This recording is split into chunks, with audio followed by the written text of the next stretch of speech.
के साथ साथ यूपी भी इस वक्त भीषण गर्मी से तप रहा है, लेकिन गर्मी से ज्यादा बिजली कटौती यूपी के लोगों को इस वक्त जला रही है। गांव हो, कस्बा हो, बड़े शहर हो, हर जगह एक ही शिकायत है, बिजली घंटों गायब है। क्यों गायब रहती है? किसी शहर में आधी रात तक बिजली नहीं आती है, आधी रात अंधेरे में कट रही है, कहीं दिन भर बिजली की ट्रिपिंग को सता रही है और पावर कट से परेशान लोग अब सड़कों पर उतरने को मजबूर हो गए हैं। बड़ा सवाल है, आखिर क्यों चरमराती दिखाई दे रही है यूपी की बिजली की व्यवस्था? क्या बढ़ती गर्मी के सामने यूपी के पावर सिस्टम ने हथियार डाल दिए? बिजली विभाग का दावा है कि रोस्टर के मुताबिक ही बिजली की सप्लाई दी जा रही है। फिर यूपी के शहर शहर से विरोध प्रदर्शन की तस्वीरें क्यों सामने आ रही हैं? यूपी की राजधानी लखनऊ के राजाजीपुरम में बिजली गुल होने पर लोगों ने हंगामा काटा है। बिजली घर पर पहुंचकर लोगों ने विरोध दर्ज कराया। लोगों के गुस्से को देखते हुए बिजली विभाग के कर्मचारियों ने खुद को ऑफिस में बंद कर लिया। मौके पर पुलिस पहुंची, तब जाकर हालात काबू में आ पाए। अभी लखनऊ में बिजली कटौती का क्या हाल है, इसे सुन लेते हैं। लाइट नहीं आ रही है और मतलब दिन भर बच्चे बीमार हो रहे हैं, मतलब अस्पताल जा रहे हैं, उल्टी हो रही हैं, मतलब बहुत सी बीमारी हो रही हैं। आदमी क्या करेगा बताइए? तो आपको बिजली कटौती हो रही है? हाँ हो रही है। मतलब ये समझ लीजिए लाइट 1 घंटे को दे देते, फिर मतलब हर घंटे, रात में तो आती ही नहीं है। ये समझ लीजिए रात में तो मतलब आती ही नहीं है। जब सोने का टाइम होता है 12 बजे, जब ही लाइट कट जाती है। घर में लाइट ना हो तो छोटे छोटे बच्चों को बहुत ज़्यादा होती है, सभी लोगों को दिक्कत होती है। लेकिन लाइट के लिए सरकार का एक तरफ कहना है कि बहुत अच्छा व्यवस्था है, लेकिन धरती पे कोई काम नहीं होता सरकार में। ऐसे अगर यूपी के अमरोहा की बात करूं तो अमरोहा जहां की तस्वीरें मेरे पीछे इस वक्त आप देख पा रहे हैं, अमरोहा में भी बिजली कट को लेकर परेशान लोगों ने बिजली घर का घेराव किया है। अमरोहा में बिजली संकट ने विकराल रूप ले लिया है। दर्जनों गांवों में पिछले 15 दिनों से बिजली गायब है। भीषण गर्मी में लोग बेहाल हैं और अब गुस्साए ग्रामीण सड़कों पर उतर आए।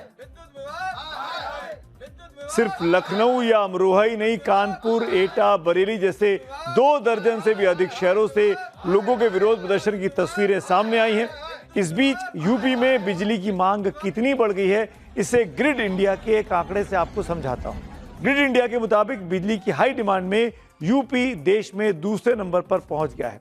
22 मई का आंकड़ा हम आपको दिखाएंगे। आप पीछे ग्राफिक्स में आप देखिएगा। इस विरोध प्रदर्शनों के बाद 3 राज्य हैं, महाराष्ट्र, यूपी और गुजरात। 22 मई का आंकड़ा है 2024, 2025 और 2026। यूपी को देखिए आप, खासतौर पर 2026 में 3476 मेगावाट चाहिए। इसी दिन एक साल पहले 24,000 चाहिए थी और उसके पहले 27,795 चाहिए थी। यानी यूपी में लगातार बिजली की मांग बढ़ती जा रही है और ये जो है हिंदुस्तान में दूसरे नंबर पर राज्य पहुंच गया है। महाराष्ट्र सबसे नंबर पे 1 है और गुजरात नंबर 3 पर है। लेकिन क्योंकि यूपी में किल्लत ज्यादा है, कटौती ज्यादा है, क्यों कटौती की जा रही है आप समझ में आता होगा, इसीलिए हंगामे भी ज्यादा दिखाई दे रहा है। हालात की गंभीरता को देखते हुए मुख्यमंत्री योगी आदित्यनाथ ने कल बिजली विभाग के सीनियर अधिकारियों के साथ हाई लेवल रिव्यू मीटिंग की। सीएम योगी ने अघोषित बिजली की कटौती पर बहुत ही सख्त रुख अपनाया। बिजली विभाग के कई अधिकारियों के खिलाफ एक्शन भी लिया गया, लेकिन लोगों का प्रदर्शन खत्म होने का नाम नहीं ले रहा है। इसी तरह के आक्रोश और प्रदर्शन से निपटने के लिए योगी सरकार को बिजली सप्लाई केंद्रों के बाहर अब पीएससी को तैनात करने का फैसला करना पड़ा है। दावे किए जा रहे हैं कि यूपी में बिजली की डिमांड पीक पर है, जिसकी वजह से सप्लाई नहीं हो पा रही। बिजली कटौती को लेकर जनता का गुस्सा देखकर खुद बीजेपी के, जी हां, भारतीय जनता पार्टी के एक विधायकों ने अपने मुख्यमंत्री को अपनी सरकार को चिट्ठी लिखी है। मिसाल के तौर पर लखनऊ के सरोजनी नगर से बीजेपी विधायक डॉक्टर राजेश्वर सिंह ने ऊर्जा मंत्री एके शर्मा को पत्र लिखा। उन्होंने एक स्थायी कार्य योजना बनाने की मांग की। बीजेपी विधायक राजेश्वर सिंह ने अपने पत्र में बार बार बिजली कटौती, low voltage, transformer overload, feeder tripping, underground cable fault और शिकायतों के निस्तारण को परेशानी का कारण गिनाया।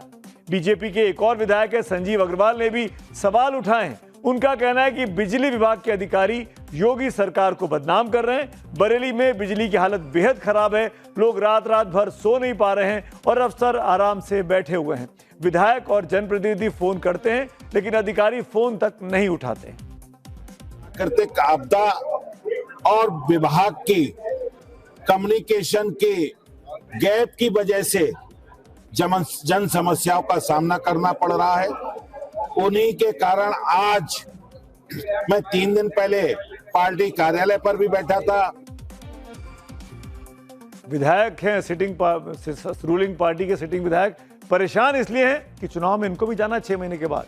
वहीं अब समाजवादी पार्टी के राष्ट्रीय अध्यक्ष अखिलेश यादव ने इस चिट्ठी को सिर्फ एक दिखावा करार दिया। जो राजेश्वर सिंह की आप चिट्ठी यहां देख रहे हैं, अखिलेश यादव ने सोशल मीडिया एक्स पर लिखा, यूपी में बिजली कटौती को लेकर असहनीय महाविद्युत आपदा से आक्रोश है और भयभीत भाजपाई विधायक सांसद दिखावे वाली चिट्ठी लिख रहे हैं।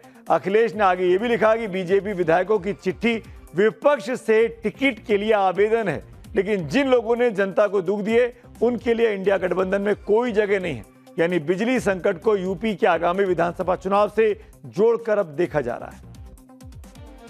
इस बीच मैं आपको बता दूं कि मेरठ से लेकर तमाम जगहों की तस्वीरें हमने आपको दिखाई हैं, कानपुर की तस्वीरें आपको दिखाई जहां पर प्रोटेस्ट हुए हैं, और अगली जो तस्वीर अब निकलकर सामने आ रही है वो आपके सामने इस वक्त स्क्रीन पर है। कानपुर देहात की तस्वीरें।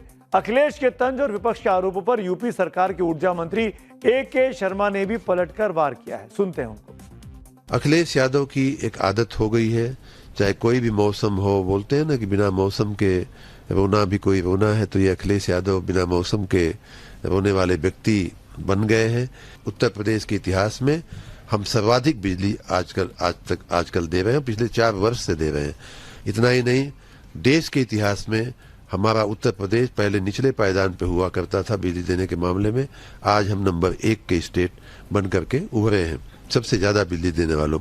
तो अखिलेश यादव को कहीं कुछ कहने की और गुंजाइश नहीं है। हाँ, ये अवश्य है कि इतना बिजली देने के बावजूद कई बार स्थानीय परिस्थितियों के कारण स्थानीय लोगों को बिजली मिलने में व्यवधान होता है।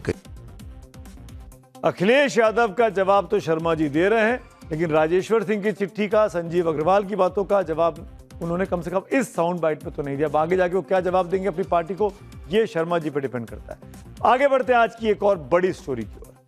अमेरिका और ईरान के बीच शांति समझौते की उम्मीदों से इंटरनेशनल मार्केट में कच्चे तेल की कीमतें आज बुरी तरह गिरी हैं। जी हां, सस्ता हुआ है। ब्रेंट क्रूड 6% टूटकर $100 प्रति बैरल से भी नीचे आ गया।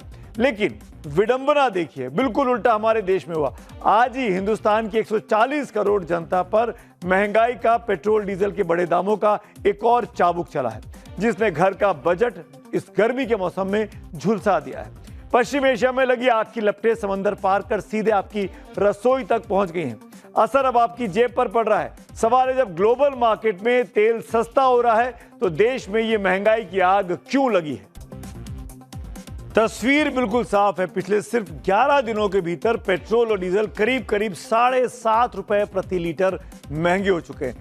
स्क्रीन पर जरा ध्यान से इन आंकड़ों को देखिएगा। आज करीब $2.70-80 तक दाम बढ़े हैं और बीते 10-11 दिनों में चौथी बढ़ोतरी है। दिल्ली में दाम इस वक्त पेट्रोल के 102 के ऊपर पहुंच गए हैं, डीजल 95 के ऊपर है। गुरुग्राम, नोएडा, लखनऊ, ये सबके दाम आपके सामने स्क्रीन पर हैं, जो कि साफ तौर पर दिखा रहा है कि देश के बड़े बड़े महानगरों में आज के पेट्रोल डीजल के भाव कहां चल रहे हैं। देश का नक्शा उठाकर आप छान मारिएगा, शायद ही देश का कोई मेगा सिटी बचा हो जहां पेट्रोल का रेट 100 रुपए से नीचे मिल रहा हो। सब जगह लगभग 100 रुपए के ऊपर पेट्रोल के दाम पहुंच गए हैं। अब आपके मन में सवाल उठेगा कि जब क्रूड ऑयल यानी कच्चा तेल पूरे देश के लिए एक ही रेट पर आता है तो अलग अलग शहरों में ये रेट इतने अलग अलग क्यों हैं?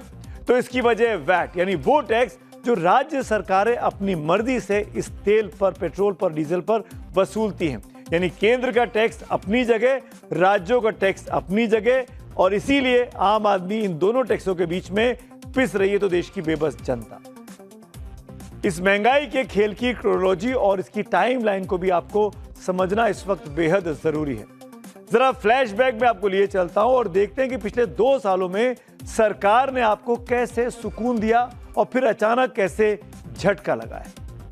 दिल्ली की बात करें तो मई 2024 में जो आंकड़ा था वो पेट्रोल का रेट ₹94.72 था मई 2024 में, जबकि डीजल ₹87.62 के आसपास था। एक साल बाद यानी मई 2025 में इस रेट में कोई बदलाव नहीं दिखा। लेकिन 28 फरवरी 2026 को पश्चिम एशिया में युद्ध शुरू हुआ, लेकिन रेट तब नहीं बदले। युद्ध शुरू होने के 2.5 महीने बाद यानी अब पहली बार 15 मई को जनता को पेट्रोल और डीजल की कीमतों का पहला झटका लगा युद्ध बढ़ने के बाद। ये वो आंकड़े हैं आपके सामने। 14 मई तक इतने ही थे और ये देखिए 15 मई आने के बाद क्या होता है। दोनों की कीमत करीब करीब 3 रुपए प्रति लीटर बढ़ गई। इसके बाद 19 मई को और 23 मई के बाद आज फिर दाम बढ़े हैं। ये देखिए दाम लगातार बढ़ते जा रहे हैं, स्टीप होता जा रहा है हाइक को। 11 दिनों में दिल्ली में पेट्रोल की कीमत अब 94 रुपए 72 पैसे से बढ़कर 102 रुपए 12 पैसे प्रति लीटर हो चुकी है और डीजल की कीमत 92 रुपए 49 पैसे जो थी 23 मई को वो बढ़कर अब 95 रुपए। अगर आप यहां से यहां का हाइक देखेंगे तो कितना ज्यादा दाम पेट्रोल और डीजल के बढ़ चुके हैं, ये आंकड़े आपको साफ दिखा रहे हैं। जैसे जैसे चुनाव खत्म हुए और चुनाव खत्म होने के साथ ही ये बोझ आपके कंधे पर डाला जाने लगा। और अब आते हैं उस बात पर जो सीधे आपके पॉकेट और आपके बैंक अकाउंट पर चोट करने वाली है। अगले 5 दिनों में मई की सैलरी आपके अकाउंट में क्रेडिट होने वाली है। मोबाइल पर मैसेज भी आपके गिरेगा कि सैलरी क्रेडिटेड, लेकिन ये सैलरी आपको खुशी से ज्यादा आपकी चिंता बढ़ाने वाली होगी। सैलरी वही फिक्स अमाउंट है जो पिछले महीने आपके अकाउंट में आई थी। आपकी सैलरी में एक ढेले की बढ़ोतरी नहीं हुई, लेकिन आपके फिक्स सैलरी पर महंगाई का कितना बोझ पड़ा है वो भी अब आप देख लीजिए। पहले आप दिल्ली में पिछले 15 दिनों में डेयरी और बेकरी प्रोडक्ट के बढ़े हुए दाम को देखिए। अब आपको दाम दिखाता हूं क्या हुआ पिछले 15 दिनों में। दूध जो 70 रुपए का था वो 25 तारीख को आज बढ़ के 72 का हो गया। पनीर जो 92 रुपए का हुआ करता था वो 95 रुपए का हो गया। ब्रेड जो 30 रुपए की आती थी वो बढ़कर 33 रुपए की हो गई। ये 10 मई से 25 मई के बीच है और इसी महीने में अब आपकी सैलरी आने वाली है। अब आपको इतने का सब लेना पड़ेगा। लगातार दाम बढ़ रहे हैं। आटा 440 से 450 का था वो 455 से 465 हो गया। दाल अरहर 160 से 170 रुपए मिलती थी 10 मई को, वो 172 से 180 रुपए हो गई। यहाँ भी देखिए करीब 12 रुपए की बढ़ोतरी है। 155 से 160 रुपए का सरसों का तेल था जो 163 से 168 रुपए हो गया। 15 दिनों की बढ़ोतरी है ये, मात्र 15 दिनों की। क्यों? क्योंकि पेट्रोल और डीजल के दाम बढ़े हैं। आलू प्याज के दाम लिख लीजिए जो हर घर में इस्तेमाल होते हैं। मैं उन तमाम चीजों के इस्तेमाल करने की बात कर रहा हूं जहां पर जो घरों में हर रोज इस्तेमाल होते हैं और जिसमें हर व्यक्ति प्रभावित होता है, गरीब से गरीब और अमीर से अमीर। 25-28 रुपए का आलू जो आता था प्रति किलो वो 30-35 रुपए हो गया। प्याज 30-35 से बढ़कर 35-40 हो गया। टमाटर 35-40 का जो था वो बढ़ के 45 से 55 रुपए हो गया। लौकी जो 30 से 35 रुपए प्रति किलो थी वो 40 से 45 रुपए हो गई। भिंडी जो 50 से 60 रुपए प्रति किलो थी वो 65 से 75। यानी हर जगह पर 10 से 15 रुपए की बढ़ोतरी हर चीज में हमको दिखाई दे रही है और ये बढ़ोतरी जो है यही जेब पर असर डालेगी। तनख्वाह उतनी ही आएगी 5 दिनों के बाद, लेकिन कटौती कितनी ज्यादा आपके बचत थी जो आप सेविंग कर रहे थे वो कम होती जाएगी। अब आपको समझ में आ रहा होगा पेट्रोल डीजल की बढ़ती कीमतों की वजह से आम जनता किस तरह त्राहिमाम कर रही है। ये जानने के लिए आपको सीधे लिए चलते हैं मुंबई और देखते हैं जनता क्या कह रही है। पेट्रोल पंप पर हम मौजूद हैं और तस्वीरें हम आपको लाइव इस समय दिखा रहे हैं। आज की जो ताजा अपडेट कीमतें हैं वो आपको इस समय दिखाई दे रही हैं। 120 रुपए 0.28 2.5 रुपए बढ़ जाने के बाद